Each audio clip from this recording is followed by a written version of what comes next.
You're listening to Cards to the Moon, a podcast about trading cards from both a collector and investor perspective. We hope you'll stick around for the ride as we take a deep dive into the state of the hobby, share some hot takes, hopefully some useful advice, and fun stories along the way. Hey, welcome back to another Friday edition of Cards to the Moon. My name is Clark from 5cardguys.com and 5cardguys on Instagram and on YouTube. And you can also check us out on Facebook as well. Now, this is episode 260, and it happens to be the final Friday episode of 2024. Yes, we're less than a week away now until 2025. And I'm doing the intro solo again today because the rest of the episode is a joint pod I recorded earlier with Paul Hickey of the Sports Card Strategy Show. We'll get to that in just a second, but before we do, I want to take the opportunity to thank some of the guests we've had on this past year. I've said this before, and I'll say it again, but one of the best parts of being in this hobby, and in particular being a hobby content creator, is all about the fellow collectors you get to connect with that share the same passion of collecting sports cards. And we're so grateful here on this podcast to be able to keep that going for season 4 with all of our guests this year who are so gracious with their time to come on and chat about cards, about making hobby content, and just having fun talking about anything sports card related. So I just want to take the time to acknowledge all of our guests this year. And side note, if you missed any of our guest interviews on Cards to the Moon, you can always check them out on Apple Podcasts or on Spotify. And in fact, if you go to our podcast website page, which is at 5cardguys.com/podcast/guests, GUESTS, you'll see the full list of interviews we did, not just this season, but all of our previous 3 seasons as well. I'll include that link to our webpage below.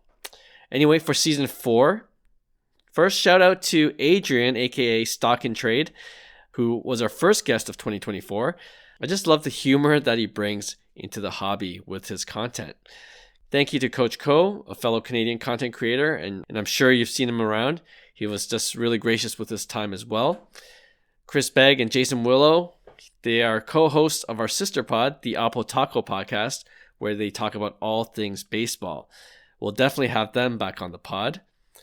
Carlos Diego, aka Sluggers55, who's a local dealer here in Toronto. And we've done several segments together for the pod. And if you haven't seen his high-end collection, it's incredible. And we love that he's always willing to collaborate on doing card show content together. Jenny Marie, another amazing hobby content creator who's growing like crazy. I think when we interviewed her earlier this year, she was close to hitting 3,000 Instagram followers. And I just checked, she's just surpassed the 5K mark, which is awesome. Daryl Chan, aka DC, another local collector and dealer, and a multiple-time guest of our podcast, who I'm sure you'll be hearing from again in 2025. Brent Ware, aka Deep Value Investor, who returned to our pod this year, and he's always a wealth of knowledge when it comes to making some really smart plays in the hobby. We always love having him around. Stephanie Garcia, aka Mama Breaks. I mean, she's everywhere on social media and just killing it in the hobby. We're so grateful she was able to make time to come onto the pod and share everything she's been up to in the hobby. Glenn Suh of Supreme Cards. He's the guy who got me interested in Star Wars cards. And if it weren't for this interview earlier this year, I definitely wouldn't have my Star Wars Saga Mojo Refractor card. That's numbered to 50, which I bought earlier this year, and I love it. I have more Star Wars cards on my watch list on eBay, so thanks, Glenn, for getting me into Star Wars cards. Rob Wong, who you can find on IG at Rob Wong Collects. He's a sports journalist here in Toronto, and it was great connecting with him on the pod and at the recent Sports Card Expo. If you haven't seen his series where he talks to professional MLB players about their sports card collection and their love for the hobby, you definitely have to check it out on his page. Aaron, aka Tropic Collects, who was by far our youngest guest in our show's history. I believe he's 15. I can tell you the future of the hobby is bright with young guys like Aaron around. And last but not least, Ezra Levine, who, if you missed our recent interview with him, he was actually our second ever guest on this pod in season 1. He returned for season 4, this time as CEO of Mascot, and we love that he's still involved in the hobby and doing great things with Mascot. Oh, and of course, Paul Hickey, who we've been doing a joint pod with the last few months, and I love that several people have reached out to both myself and Paul separately, sharing how they've been enjoying this particular collaboration. It's one of the things I look forward to continuing in 2025. Speaking of Paul Hickey, this is a perfect segue. Like I said at the top of the show, here's our last pod recording we did together in 2024. We talked Bowman Draft baseball, prospecting, and we discussed when is the most opportune time to flip cards for a potential profit when you're dealing with top prospects. All right, without further ado, here's the joint pod, and I'll talk to you guys again one more time for 2024 on Tuesday. See you then. All right, everybody, welcoming in now my guy Clark Kim from Cards to the Moon podcast and 5 Card Guys on Instagram. Clark is very knowledgeable related to baseball, and we've had the biggest release really annually for baseball card people and prospectors, Bowman Draft. So Bowman Draft Baseball 2024, obviously just hitting the market in the last couple of weeks, and a lot going on with that. So Clark and I are going to focus today's discussion on how to make money on Bowman Draft. Clark, first of all, how's it going, man? How's life? How's collecting, and how's the hobby? You know, I'm just getting ready for Christmas. As we're recording, it's just a week out. So, you know, I'm hoping that I'll get some cards from my loved ones so I can rip wax over the holidays. But yeah, no, everything's kind of, we're just talking off air. You know, it's just getting busier. I got to finish off my Christmas list right after this. So yeah, it's fun though. I love this time of year. Yeah, that's great, man. That's great. Well, it's cool. I know a lot of hobbyists that like to get wax for the holidays or for their birthdays or something like that, and then kind of treat themselves to rip and wax. And dude, I get it. I think it's fun, but I also hate it. I hate ripping wax. Okay. I don't do it. So for you Cards to the Moon listeners, I apologize for being like the Scrooge bah humbug to ripping wax. But look, here's the deal, man. I do it maybe once a year, maybe twice a year. Okay. And every time I do it, I hate it. I don't get anything. Yes. And then I have all these commons and these cards that I don't, I ripped a box of Bowman Draft 2024 because I need to, as much as I am on my soapbox of ripping wax is not a sports card strategy. Right. I need to check myself every once in a while, right? Sure. Because maybe it is. And actually, I want to turn things over to you real quick because I select Bowman Draft as one of the releases that I consider ripping every year. And I ripped a box recently of 2024 Bowman Draft. Yep. A hobby box. And the reason why is because, you've got essentially a checklist built around the actual MLB draft. Now, obviously not every draft pick is in it, but you've got a checklist built around the MLB draft. This is the first Bowman for those guys. Yep. And the guys who are on the checklist. Again, not everybody. And the first Bowman typically is a card that for flippers like me will hold value until the guy gets to the major league. So to rip a box, I think gives you a better chance ripping this release of getting something valuable and maybe piecing together your money back and still having fun in the process. So maybe just kind of from your perspective, talk about Bowman Draft as a release. Like, am I making for someone who doesn't rip wax and doesn't like ripping wax? Am I picking a good release to at least test my theory on? Yeah. Can I be honest? I don't think so. Because it's good. I will definitely let me know what's up. Because I wish Hyung was on this episode because he's my co-host on Cards to the Moon, and he's He was a pro baseball player in the minors, and so he kind of has a unique perspective in that sense, like the realities of prospecting and actually. And you mentioned it might be a good time to pick up prospects and potential rookies and hold their cards until they make it to the leagues. The actual question should be if they make it to the major leagues, right? Because a lot of these guys actually don't end up making it, and that's part of the risk, and that's part of the fun for some people to see. Oh, I'm gonna root for this guy while he's going through the single, double, triple A minor league system. So it is fun, but the upside is huge, potentially huge, because some of these guys are studs even as teenagers or in their early 20s. And if you're going to wait till they actually make it to the big leagues, you're already probably looking at paying thousands of dollars for their lower numbered parallel cards, right? So in a sense, when you're ripping, like any wax product, you're hoping to get the hit. And I'm sure we're going to talk about this in a bit, but the ROI is usually miserable, right? In terms of what you actually hit. And the thing with prospecting too is that there's so many guys on that checklist, and you just don't know which one will actually make it, A, and then B, they'll actually be really good at that major league level if they do get called up. So a lot of ifs. That's all I'm saying. Yeah, that's good. That's great perspective. And I think when you look at like the early sales from this release of singles, you do see you have like I say this guy's last name, and I know I'm saying it wrong, but I just like to have fun with it. You see a Jack Caglianone. Caglione, yes. Caglione.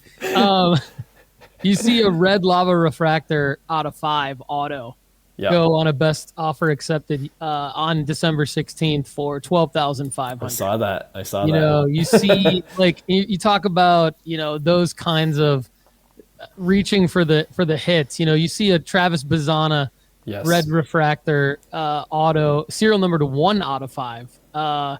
Huge go card. in a buy it now for $13,999.99, which is like a joke.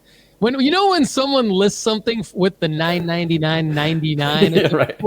There's no way I'm gonna get this for this card, but I'm gonna throw it up there anyway. We've been to that. Same thing with the Bazzana, and these are all sales like between December 14th through December 16th. So the Bazzana 1 out of 10 black refractor auto, $10,999, and like so you see. And then there's some Caglianone, other like red refractor variation when he's within the Florida uniform. Now these are out of 5, no auto, but they're going for $9,400 and $9,900. This is U.S. pricing, but anyway, point being, it's like I think for the new people coming into the hobby who don't really know yet the examples of why we're saying what we're saying. Basically, I think that people get enticed and seduced a little bit by these types of sales. Yeah. And they think, okay, well, let me try to win the lottery. And the reality is that the chances of hitting these cards are probably, in some cases, worse than the chances of winning the actual lottery.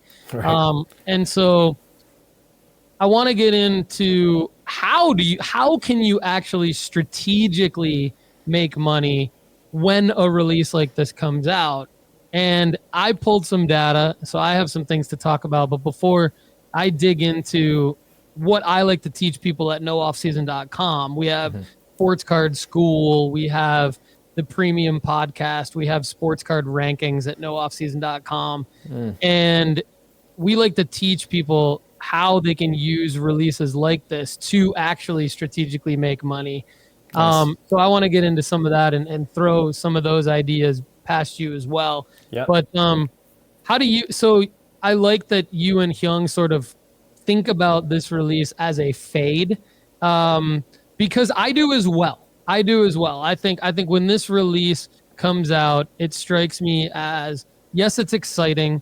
Yes, I want to rip it, but I hate ripping wax, and I need to dial down the level of excitement a little bit, be strategic about this, maybe look at better opportunities. How do you guys think about how to make money on this release?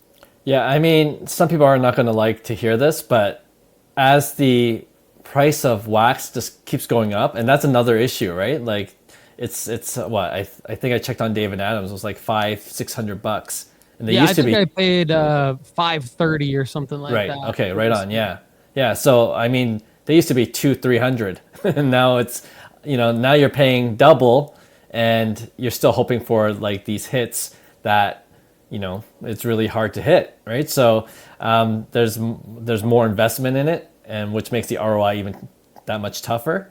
But the other option really is breaks. Like I know people don't like to do it, but if you're really wanting the hits, maybe it's still a gamble, obviously, with breaks as well. But at least you're going after the players that you want. So you're picking the KC Royals for Jack Caglione, right? And the Guardians for Travis Bazzana. Yeah, and the other thing I'll add too with prospecting is, even if you do get these hits, and maybe you'll get into this a bit, but we were talking about it on our podcast just last week. It's a sell right away. It's like buying a new car, and once it goes off the lot, it starts depreciating very quickly. You're at the peak in terms of price for most of these prospects because everyone is paying for the potential, not the actual stats or the potential. So everyone thinks Jack Caglione's going to be the next Shohei Ohtani because he could pitch and bat, but the likelihood of that happening is probably rare. Like Shohei is a unicorn in that way, and it's awesome to see more players be two-way players, and Jack Caglione definitely has the power and the potential to do it. But yeah, baseball's a hard game, and I think there's going to be a lot of adjustments from these young guys too. So if you're looking to get one of these top rookies, a lot of the times you want to wait. There's always an adjustment period. We call it the adjustment period, right when they get called up and then kind of going into their second season. Then you usually see a dip, and then maybe you pick up singles that way. It's a lot more boring to do it that way, but easier on the wallet usually. I want to get into that because I totally agree with you, and that's exactly what we teach people to do at nooffseason.com. So I want to get into that, and you and I can have a discussion and kind of hit home for the audience why that's what everybody should be doing. But you brought up a couple of really good things that I want to talk about first. One is basically like selling these cards right away. Like if you do rip or if you do buy into breaks, regardless of what you get, you should list them right away and sell them. Mm-hmm. Because really the way to try to piece together your profit potentially from this, or at least piece back together what you paid for the box or what you paid for the break, is to try to be first to the market with these cards on eBay. Because historical data, if you were to go back to say 2019, 2020, 2021, 22, 23, which we'll do in a minute, like you'll see that the prices just plummet huge after the initial release. And also, like, even if you want to try to be first to the market with a graded version, say at PSA, to try to get a PSA 10 of maybe like a lower level card, like let's say you pull a Caglione refractor, you want to be first to the market with that, get it to PSA. You don't necessarily need to do like anything other than a value submission, but when you get it back in those 30 to 50 days, get it listed, because typically even your PSA 10 pricing goes down after this release. You'd be first to the market probably in like February with cards like that. So definitely, if you're new to this, or if you've been in the hobby for a long time and you're typically someone who holds these cards because you feel like you're more of a collector and you don't necessarily want to try to move out of these for money, and you haven't taken a look at what pricing movements happen on a weekly basis for the last couple of years, I'm telling you to sell these cards now, because basically, like Clark said, I mean, they go down as players either don't make it to the majors, there's prospect fatigue, or there's that adjustment period and they just don't play as well even when they do get called up. So I think like you've got sometimes your lightning in a bottles, like your Paul Skeens's and your Ellie De La Cruz, who obviously Ellie wasn't in this release. He was in 2022 Bowman because he's an international prospect. But nevertheless, when a new Bowman release comes out, especially Bowman Draft, you're going to see pricing plummet after the initial release. So Yeah. get your singles listed. One other thing you brought up before we get into the single pricing is buying into breaks. I hear breakers say, well, it makes financial sense to do a PYT, a pick your team break, and do multiple of them because it'll increase your chances of getting a particular player or a particular hit for a player more so than buying into their single. Okay, sure, but you're still gambling. As you said, it's still a gamble. So to me, ripping wax and breaking, neither one of those are sports card strategies. They're more of sports card entertainment, which to each his own. It's just not for me. I did rip my box of Bowman Draft, and I mentioned I paid, I think, around $530 for it. Clark, I might be able to piece together like $100, maybe. Okay. So it's like, it's annoying to me. I did it because it's something that I do to kind of prove my point, and then, maybe I get lucky. Right. The other thing that I want to talk about before we get into the single pricing, because I think you guys are right. We share a brain on this. You can use this time of year, especially, to go back and say, okay, there's a new release. Everyone's excited about the new release. Let's go where they ain't, which is what I like to say, and go back in time and look at who are some of the guys that's pricing are down, but that maybe their singles prices are about to rise as this upcoming baseball season gets closer. And now we're not gambling; we're just being very strategic on timing the market. But I think I want to ask you one more question that I think I know the answer to, but I want to get your perspective. Some people like to buy this release and keep it sealed and then hold it because they think, XYZ prospects are in this release. This is going to go up in value, sealed, and then I'm going to flip it. What's your perspective on, those kinds of scenarios? How often do you feel like that kind of play works with this release specifically? Yeah, great question. And generally, I like that strategy a little bit better than just ripping the box open and hoping for a hit or even breaking. Because you're gambling, you're still kind of gambling, but you're gambling on more players. You're gambling on the class of that year, and you could have. We already talked about Bazana and Caglione. That's two top prospects, and there's Hyung mentioned 5 more that I've never heard of, but they're all young guys, but they could all potentially be really good MLB players. So even if 3 or 4 of them hit, then and 1 or 2 of them do really, really well, then that sealed product will definitely increase in price. So it's a strategy for sure in terms of I don't want to mix up strategies versus gambling, but it is still a gamble, but less of a gamble in my opinion, rather than ripping just one hobby box or entering multiple breaks. I agree, and I think it takes more patience. Yes, doing that because to your point, these things are expensive. They're twice what they used to be a few years ago. The pricing is probably going to continue to increase. If you're someone like Hyung or my co-host Lefty McKee, and then we have a good friend, one of the guys who runs justbaseball.com, Aram Layton, like those guys know the prospects. Yeah. And they go deep into the prospect pool.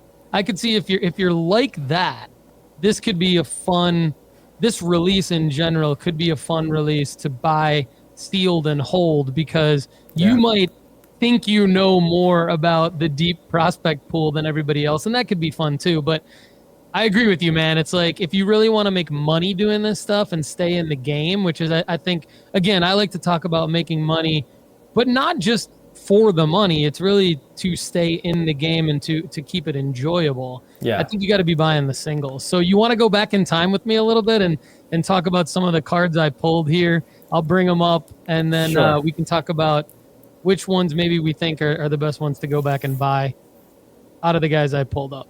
Okay. All right. So I think generally, now this isn't always something that works when you're looking at when you're looking at all the different sports. Generally, the first thing I do when a new release comes out, whether it's this release for baseball whether it's, say, Prism football, whether it's Prism basketball.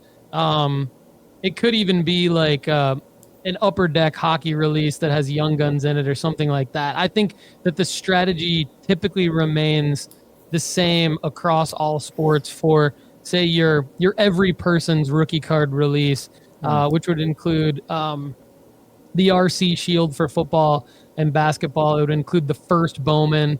So I think this could potentially be applied to other Bowman releases that have maybe top prospects first on them. Instead of, like Clark and I said, instead of diving in and buying the wax, buying into breaks, and buying the singles of that new release, allow yourself some excitement to go back 1 year. Just first go back 1 year. And so in this case, we could look at guys like Wyatt Langford, Max Clark, and Paul Skeens. Now, what's interesting about these three guys is that, and now you could include Walker Jenkins, I believe, in that conversation as well, because he was in that release. So if you feel strongly about talking about him, we can talk about him. But Clark, Langford, and Skeens are obviously in three completely different positions going into the 2025 baseball season, being that Langford is going into his second year, Clark has not been called up yet, and Skeens is obviously a massive MLB star. And so they're all in different positions, but generally the card data proves what Clark and I have already been talking about and puts all three of these guys in a pretty decent buying position here towards the end of December. So if we look at Langford, for example, we're going to look at just his 2023 Bowman Draft Chrome Refractor first PSA 10. So this is a pop 2490. And when it first came out, first to the market sale was on, somebody turned it around quick at PSA, because on December 21st, so about a year ago, it sold for $175. Its peak sale was at the end of January 2024 for $217. It stayed close to $200 through March. Then it began to go down after the baseball season started. During the baseball season, it was an average of about an $81 card, but now it's a $51.55 is the last sale, which was just a couple of days ago. And it's liquid, it sells fairly often. It shouldn't be that hard to find. When you look at, say, Wyatt Langford, being on a Texas Rangers team that won the World Series a couple seasons ago, being that he was a top 5 pick a year ago, and you say, okay, now I think you kind of have to see the pattern, and you have to realize, okay, well, those first sales don't count. They're not going to reach that level again, like we just talked about. But when you look at the fact that during the baseball season, this thing actually did sell. I didn't tell you this, but in July it sold for over $100 a few times. In September, late September, it sold for over $100 a few times. This is a $52 card right now. If you can get this card for its most recent average sale price of around $52, do you feel like this is a buy right now? When, using the excitement of, hey, Bowman 2024 draft is coming out, I want to go buy into that. Hold on. Nope. That's a loss. Let's use my excitement and my appetite to buy something to go back and actually make money. How do you feel about this Wyatt Langford play? I like Wyatt Langford. Yeah. I mean, every player is a case by case kind of thing, but Langford, what I like about him is that he definitely had that top prospect pedigree, and he had the hype, which is why you see the initial prices jump. And of course, when you get to the big leagues, it's different. And there was an adjustment period for him as well.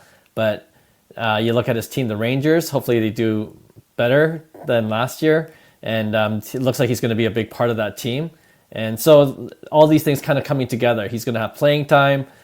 He's going into year 2, which is fine. And I think $50 seems like a good price for top, once a top prospect, now still a good, very good rookie player, in my opinion. So if you extrapolate that though, like for year 3 and 4, my other co-host on Curse of the Moon, he calls it the lull period, and that's when collectors kind of forget about these top prospects because every year there's new ones, and then your attention is to the next shiny thing. So you got to almost be aware of that timing as well. It's because there's a scenario where I could see this Wyatt Langford card, unless he's really performing in year 3 or 4 of his career, go down lower than 50 if he's kind of forgotten over for the next big rookie that's up or being called up. So, but if the timing seems right, like if a top rookie or prospect got called up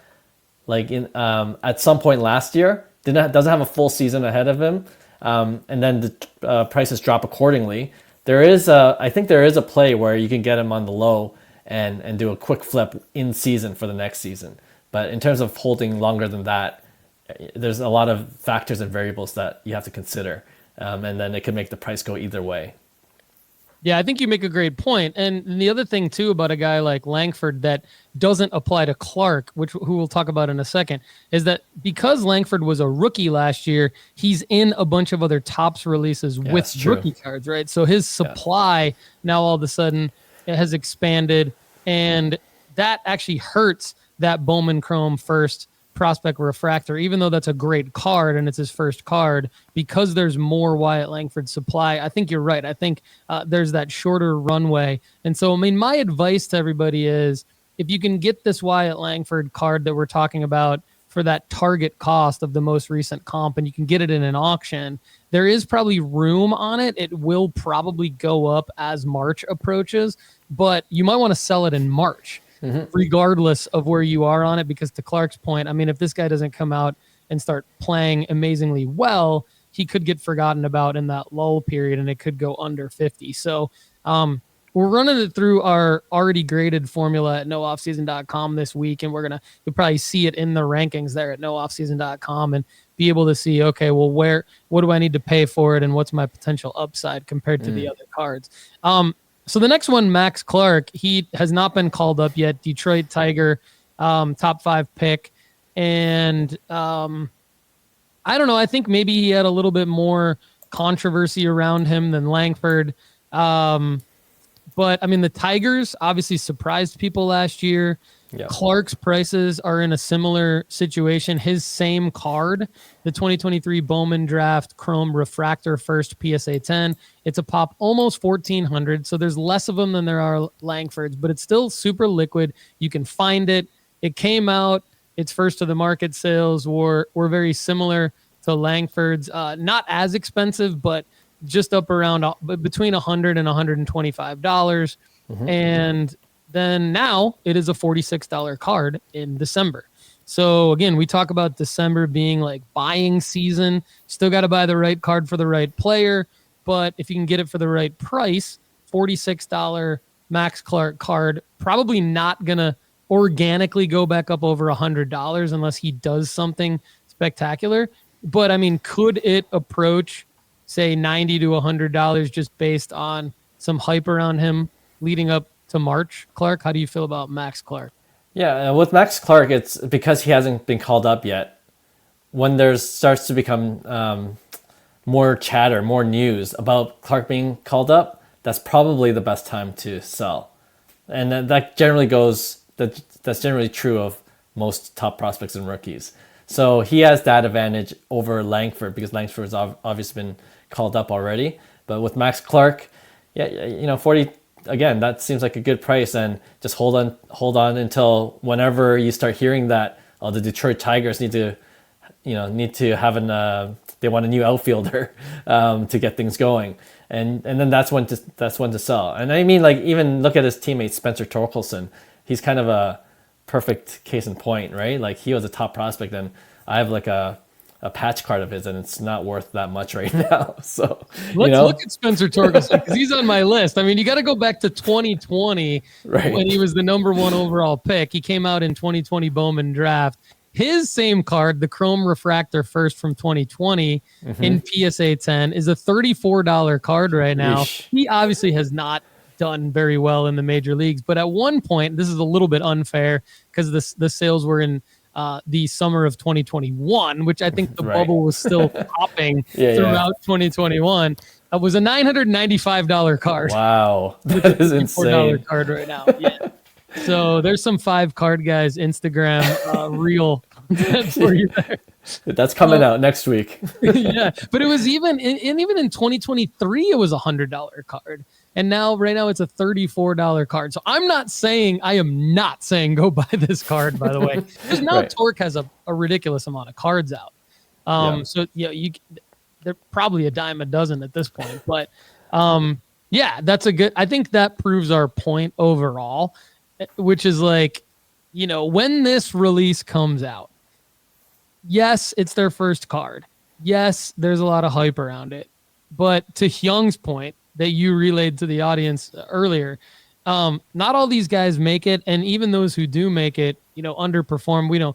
Do we even want to talk about Jared Kalenic? Do we even want to talk about, some of these other guys that just, Right. Torkelson's, they're in the same sentence. It's like they got called up. They didn't do anything. They got sent back down. Now it's like, well, okay. So actually, rather than talk about Skeens, let's talk about Jackson Holiday, because that kind of happened to him last year. Yeah. And you brought up something that I think is important that I want everybody to rewind your podcast apps and listen to what Clark said a minute ago. He said, when there is chatter of Max Clark potentially being called up, that is probably a good time to sell. And so what we've done a lot of digging into at nooffseason.com over the last 2 years is, what's the better selling marker?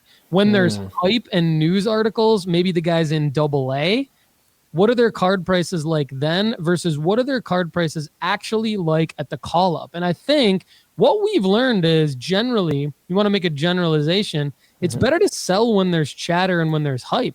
Sometimes guys get called up in September and nobody cares because it's football season. Sorry, I know you're not necessarily a big American football guy, but it's football season. Nobody cares. So you get called up in late August, early September. Nobody cares. Maybe you get called up in, May or June and you're playing because there's an injury and then you get a couple hits or you get a home run. Now you see, but I think we thought a couple of years ago, we thought the call up is the selling marker. It's really not. It's really more of what you said, which is when there's hype, the card typically, even if the guy goes and wins Rookie of the Year, great. It doesn't necessarily reach, the prices don't necessarily reach what they were when there was hype around him, which is interesting. So let's talk about Jackson Holiday, because last year there was no more hype around any other prospect than Jackson Holiday.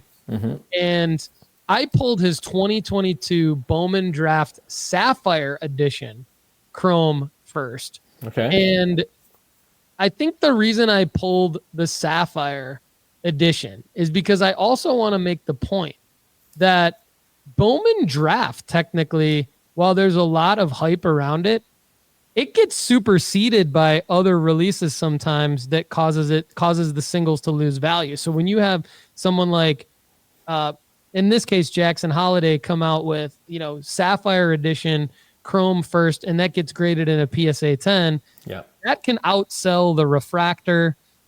Sometimes now they're putting autos for some guys into the Sapphire release, which can supersede a lot of the other base autos that came out of Bowman Draft. So one thing that I think new people or people that are just trying to make money at this for the first time that have even been in the hobby for a while don't necessarily always realize is each new release that comes out after, especially with the MLB debut patches and stuff that are getting put in pro releases.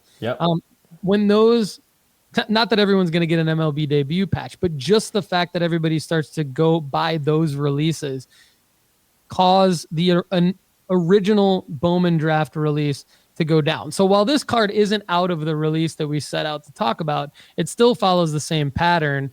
It was basically like a almost $300 card throughout its entire existence. And now it's a $150 card. And, it dipped at call up basically all the way through his, I guess, quote unquote rookie season. When we look at Jackson Holiday, all of his cards follow this pattern, even his cards from the 2022 Bowman Draft release. Now we're going back 2 years now. How do you feel about him going into his second year He's in the 2022 Bowman draft release. Cards like his PSA 10 from the Sapphire edition all follow the pattern of, okay, $150 card used to be a $250 card during his rookie season. Yeah. Can cards like this get back to where they were for a guy like Jackson Holiday? Yeah, I feel like with Jackson Holiday, he's kind of my weakness. There's no data I have for him that supports how I feel, my gut feeling, but I feel like he's going to be a stud, and I feel like he's a typical case of really adjusting to MLB. Once again, I kind of feel like I'm repeating myself, but he had a really difficult time, and I think his pedigree was like, it's just everyone was talking about how he's the next stud, and just the level of expectations, maybe that got to his head as well. He's a young guy, and I think his brother might be drafted number 1 too. So like the Holiday family is, they're very talented. Let's just say that. But Jackson Holiday, the only thing that bugs me about his cards is that because I'm not the only one that feels that way. There are other people that still believe in Jackson Holiday. It's come down, but I feel like if it was any other player, it would have gone down even more. So the bottom is still 150 for a guy that was batting under 200. That's it should be less than what it is at now, but I think people still believe in him. So I don't know. That could go either way. I'm conflicted on that, because if you have a lot of people still believing in him, there's a chance that it does go up when he starts to actually hit closer to 250, 300, starts to hit a few bombs. But, on the other hand, if he doesn't perform this coming year for a very good Baltimore team, and there's a lot of good players on that Orioles team too, young players, he could get overshadowed as well. He doesn't have that shine that he did have when he was called up and played as a rookie. So that could be another factor in his star diminishing a little bit if he doesn't perform up to expectations in this coming year. So there's going to be a lot riding on his performance. I still believe in him, but I don't know if I believe in him at the where the prices are right now. I would like to see a bit lower for me to take him off my watch list and actually buy his cards. Yeah, I agree. I think the Langford and the Max Clark, they in my mind, they don't have to do as much for you to make money on those cards that we talked about. Whereas I think because Holiday still has a lot of that hype and a lot of those expectations that you talked about, yeah, I think he will have to do a bit more. And sometimes that looks different, right? It could be for sure a game-winning grand slam. Could be like one play, one phenomenal play. Yeah, maybe at the beginning of the season. It could be just a big April. A big March, April, when everyone's hype about baseball, and maybe he bats 325 and has several homers, and but I mean, if he doesn't, now we're talking about it needs to be like a big long hit streak, or a bit, he needs to be get hot and make the All-Star team. So yeah. I think that the longer it takes for a player like him to do something, the more he has to do for you to realize any kind of profit on his cards, even if you go raw to grade, because what happens is the PSA 10 upside goes down, it diminishes. So yeah. Now the next guy I want to talk about is Skeens.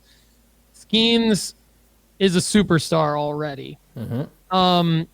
However, I typically caution people against buying into superstars when they're at the height of their popularity. I think one thing Skeens card pricing has for it is that technically it's down in December. Yep. So I pulled his 2023 Bowman draft base auto. So it's his first chrome auto, base auto in PSA 10. It's a pop 658. So it's actually double the pop of the last Holiday card we talked about. But its most recent comp is $1,170 US. It's sold in November for $1,800 US. It sold in September for $1,800 US, and it sold at the All-Star break. Clark, this is actually my comp. It's I got really lucky. I had two raw to grade. They each got PSA 10s, and wow. I listed them both ending when he started in the All-Star game. And so $2,330 Nice. is one of my two comps. And that was on that sold on 7/18/2024. So Yeah. so this card, expensive. I mean, you're going to pay $1,100 minimum for this card, Yeah. even in this sort of quote unquote down period in December. Other thing that I want to mention, which you guys do a really good job talking about, and you and I have talked about before, is like sophomore slump kind of a thing. How do you feel about buying into Skeens cards right now? He's got a lot of cards out. I mean, he's printed in every single release now with RC shields ever since he got called up. So what's your take on Skeens? Yeah, Hyung and I think might differ a little bit on this because we did talk about it on the pod, and for me, I'm still very cautious with pitchers. That's another thing too, and we talk about sophomore slump, and it's much more noticeable when you're on the mound and you're slumping because, all the attention is on the pitcher, right? And injuries, he throws so hard, and he's an incredible pitcher, but health is always an issue with pitchers. So that's another factor. If you ask Hyung, I think he thinks he's generational. So, he could be, and to his point, he's shown every time he's on the mound how dominant he is. And that raises questions of whether, even in the hobby, are pitchers investable again? And I think even you and I talked about this on a previous pod. And it's just one case, though. The sample size is minuscule. So I'm treading with caution still. But I could see how some people might be excited about, the second year of Paul Skeens. And and you already said the other point that I was thinking about. So much Paul Skeens cards out there now. It's just a ton. Like every time I see an auction ending, it's one of his cards are it's always up for auction. So that's something to consider as well. Yeah, and I'm gonna double down on what you just said. I'm gonna go exactly in 100% agreement with you. Like I would fade if we're talking about Paul Skeens cards in general. They're probably all gonna follow a similar pattern to this card. I would fade this card for sure.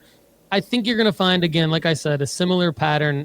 If you look at data from any Skeens card, you're probably going to see that its 365-day average is actually less than its most recent comp. And the reason why is because, and this is an anomaly, Skeens is kind of an anomaly because usually it's the other way around, as we've just kind of had several case studies of that. But it's because Skeens had like the perfect storm happen. He got called up. He has the girlfriend situation on social media. Yeah. Fanatics is doing stuff with his girlfriend, amplifying that stuff. Skeens is like this massive human being who used to hit as well several college days ago. And now he's throwing, into the three figures, as you pointed out. And you've got him being the starter in the All-Star game and just dominating. I think he almost threw a no-hitter, or he did throw a no-hitter, but it wasn't a complete game. I mean, he had the perfect storm happen. Not only did he have the hype coming off the college career, not only did he have like the social media presence with the girlfriend and everything, not only did he have the call-up, but he performed at this level that most pitchers will never perform at, as long as their entire careers, they're still striving. Like 99.9% of pitchers will never and have never performed and achieved what he achieved in like his first 6 months as a pro baseball player. Yeah. There's no way that this is going to happen again. I mean, like even if he does continue to perform that way, isn't it built into his pricing at that point? Now, I know you guys have talked about Shohei, who's only gone up and to the right. So maybe Skeens like threads the needle and does that as well. But to me, it's like the chances of that are so slim because could it happen on the diamond? Yes.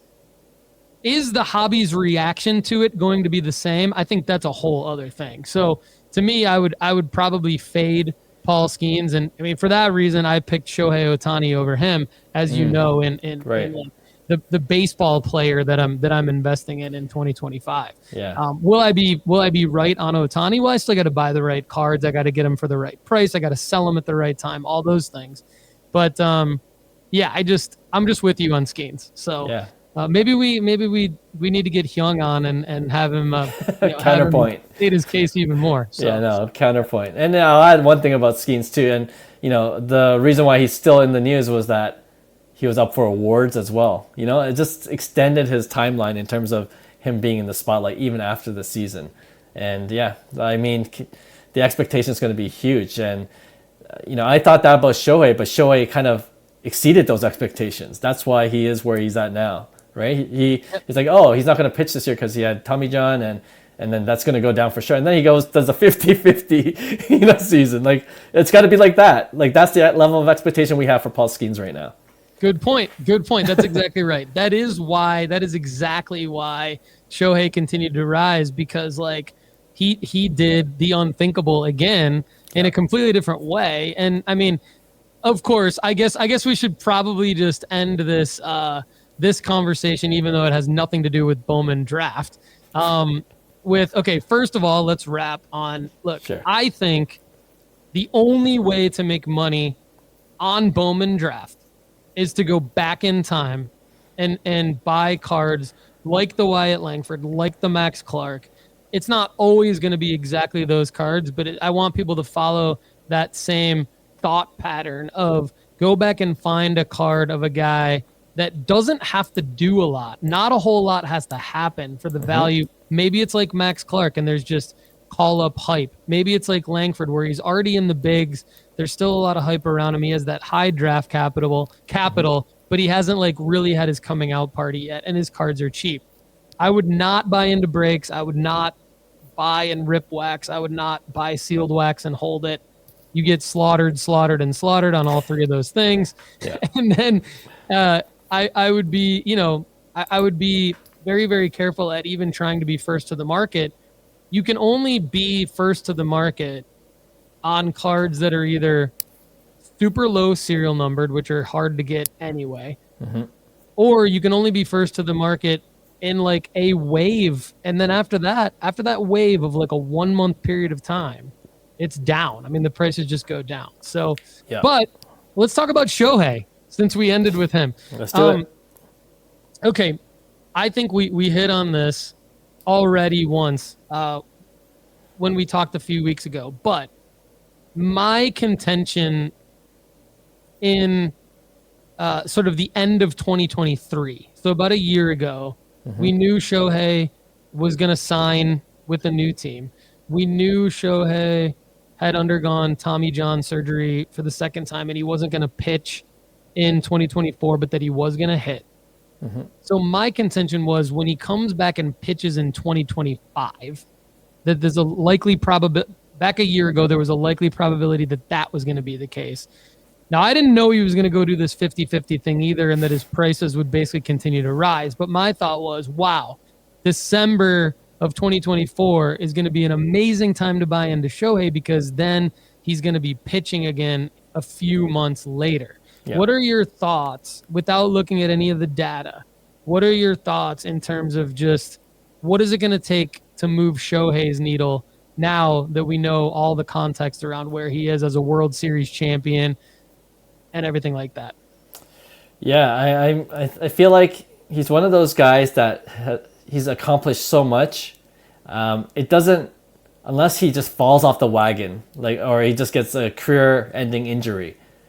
I think there's just people are just going to buy into his cards. He's at that level now. He's kind of proven what he, had to prove, and I think everything's like gravy. It's like we have another baseball friend, and he was saying, we thought that him not pitching was going to impact his prices, but it's just we come to realize that it doesn't matter anymore. Just the way he's, just the even beyond baseball. Like, there's a lot of fans for Shohei now, and he's become the spokesperson. Like, he has that level also, and that kind of credibility. So and that's what I mean when I say he's kind of this unicorn, both on and off the field, where everything kind of came together. He's done, exceedingly well, and I think going into the next season, it's just, I don't know. I'm just looking for any card to get into right now.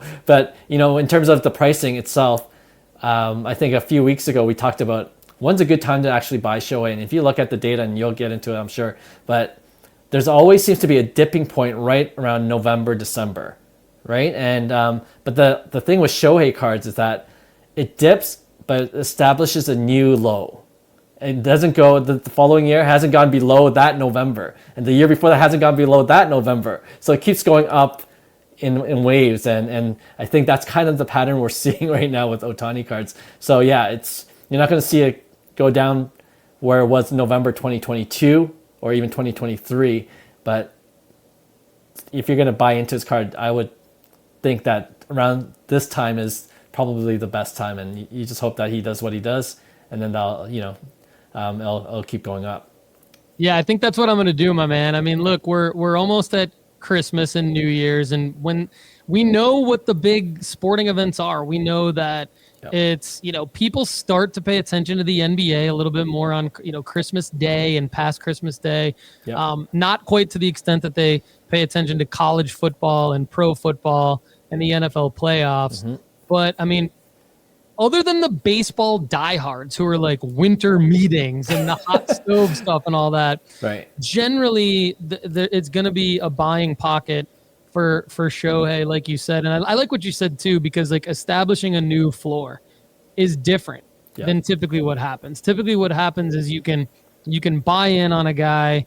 If you're picking the right player and you're looking at the data the right way, you can buy in on a guy, and you can somewhat expect to see the pattern that happened in the past repeat itself, at least to an extent where it's going to go back up, and then it's going to go down again, and then it's going to go up, and then it's going to go down again throughout the year. Whereas with Shohei, it might go down again, but if you're saying that historical data is basically validating that it doesn't ever go down past where it was, then in theory, that means, hey, let's buy in again.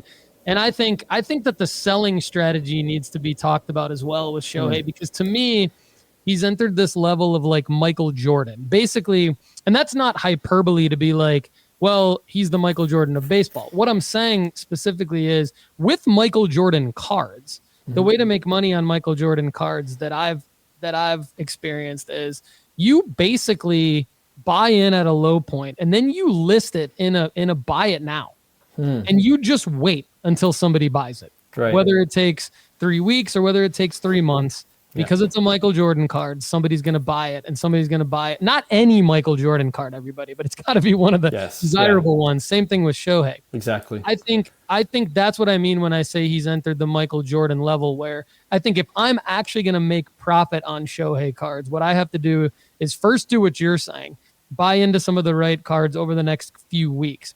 Then I need to just list them in buy it nows and just wait for somebody to buy them at the price that would make me profit essentially after the eBay fees. So, I mean, look, everybody out there in the audience that knows me, do you think I can be patient enough to do that? That's going to be the challenge. But I think as I'm buying the Shohei card, I need to only pay for it and click into that next process of the purchasing decision if I'm going to commit to holding it until somebody buys it for the price that I need to sell it for to make money. So no, I love that. Yeah, I love that. I love especially the Michael Jordan analogy, because it wasn't that long ago where the star rookie, the 84 star rookie, it just randomly has these run-ups every once in a while. And then it comes back down, and that's, to your point, that's when you should probably buy it. But then it's almost inevitable that it's going to go back up for whatever reason. I don't know what the triggers are, but when it does, that's a great selling point. And then if you want to get back into it, it'll inevitably come back down.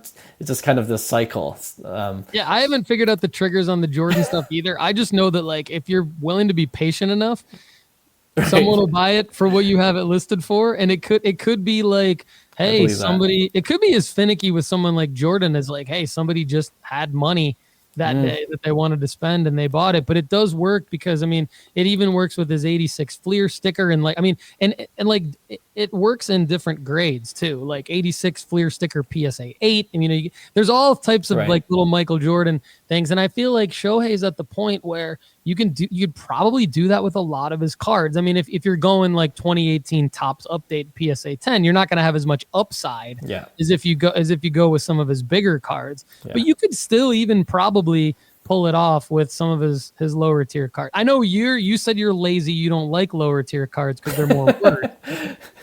But there's a play. Even I know there's a play there. Yeah, I'm messing with you. All right, hey man, anything else you want to report on for the audience here? Like any purchases you've made, things you're looking at buying on your watch list that you want to throw out there? What are you excited about these days? I feel like we already talked a lot about, because I had a question for you even before we start recording, and you already mentioned being first to market, and I'm more curious about the timing. So I was ripping, while you're ripping 2024 Bowman draft, I was ripping a lot of 2024 Topps Chrome Update, going after the MLB debut patches, which obviously I didn't hit any of those cards, but I bought a hobby box, and I was lucky enough to get one off the Topps website, so for a couple $100. And then at a local Walmart, I was able to pick up 2 mega boxes. So I was in about $350 altogether. And that's not bad. And the rip was looking really bad. Like I was getting zero, nothing. And I think when I was doing the math in my head, it was like a 2-3% return on investment. And then I hit an LE refract or LE image variation card, which is, I think, last sold for $70 on eBay just the other day. And the first to market, they were selling for $130. So my question was, and we can end off with this, but at what point do you and this is like a month after Bowman or Topps Chrome Update came out, at what point do you list it just still raw and it's still early because you haven't seen any graded cards yet? Or for a guy like Ellie, for decent hits, when do you consider, I'm going to just grade this and hopefully I'll be part of that wave where I'm first to market for PSA 10s? Yeah, that's a great question. And I think it depends on the condition.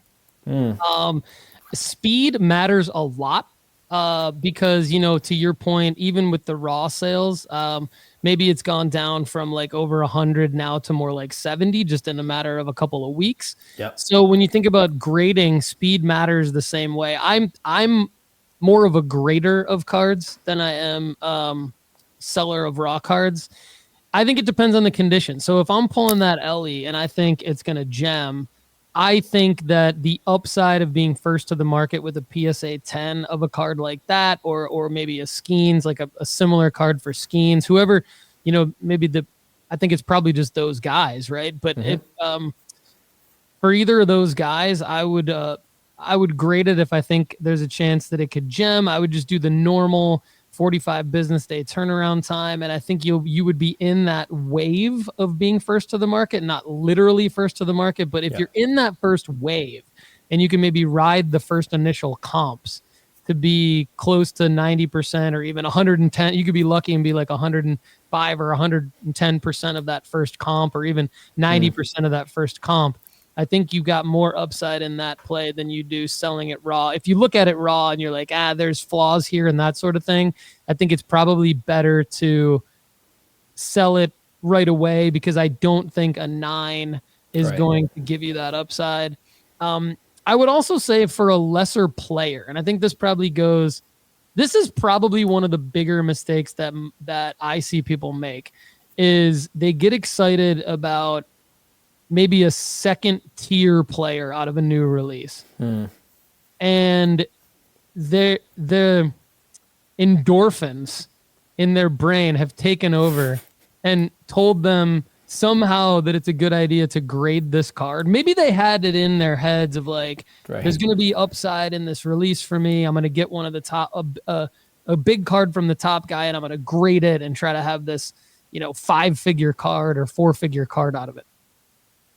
And then they get a second tier guy, and then their brains talk themselves into, and their hearts talk themselves into, well, this guy could be this, could be that. By the time they grade that card and get it back, Nobody cares about that release. Nobody cares about that guy because it's a second tier guy. Right. And now they're in a situation where that graded card, and there's no comps of it. So nobody wants to be the first one to dip their toe in that water and take that risk. So I think if it's a second tier guy, selling it raw makes more sense than grading it, because you're leaving meat on the bone for the people who maybe see upside in grading it, or maybe just want to participate in buying a single from that new. You're capitalizing on the hype of that new release versus trying to create something that's not there. Whereas if you got a guy like Ellie or like Skeens from that release, and it's a card like an image variation or something that's not just the base card, then I think if it's condition dependent. So let me know what you do. It's not necessarily an easy decision, but it's also not necessarily a life and death decision. You know what I mean? Like, I think you put $20 into grading a card, and you're probably not gonna get raked over the coals for it if you sell it later and it's a 10, and you maybe you could have made more net profit selling it raw, but at the end of the day, you still do about how you should have done on it. I think the real risk obviously is like, get anything that's not a 10 these days just is not going to sell well, which sucks. I mean, we all hate that, but it is what it is. And so I think that's why it's condition dependent. No, I appreciate that answer. And you already convinced me. It looks pretty good. So I think I'm going to submit it for grading. And then, next time we're on, once I get the grade back, we'll see how it goes. But yeah, that was useful. It too, and I think that's fun. To me, I love the anticipation of grade reveal. So that's awesome. Good decision, man. I hope it gems, and I can't wait to hear how it does. No, thanks for the advice. Appreciate that. No problem. I mean, if there's one thing I'm good at, I'll just tell you what I think you should do. Right or wrong, I could be wrong, but I'll tell you what I think. And it'll be based on some kind of experience or data or something. So it's all good. But I appreciate your advice too. I mean, good analysis on all these baseball questions. Baseball is like my third sport, as you know, so it's good to get your analysis on all this. Yeah, it was fun. Definitely. Absolutely. Well, thanks to the audience. I mean, we've gotten good feedback from each of our audiences on on these collabs. Everybody go check out Cards to the Moon, who's familiar with sports card strategy. And if you're a Cards to the Moon listener, I promise that there will be some value if you come check out the Sports Card Strategy Show. Definitely check him out. I appreciate you, Clark. Have a good one, man. You too. Hey, thanks for listening to Cards to the Moon. We'd really appreciate you subscribing to our podcast wherever you listen to your podcasts. And you can also connect with each of us on Instagram at 5cardguys, or you can follow Hyung at Integrity Sports Cards, or John at TradeU at Recess. You can also check us out at 5cardguys.com. Thanks again, and hope to connect soon.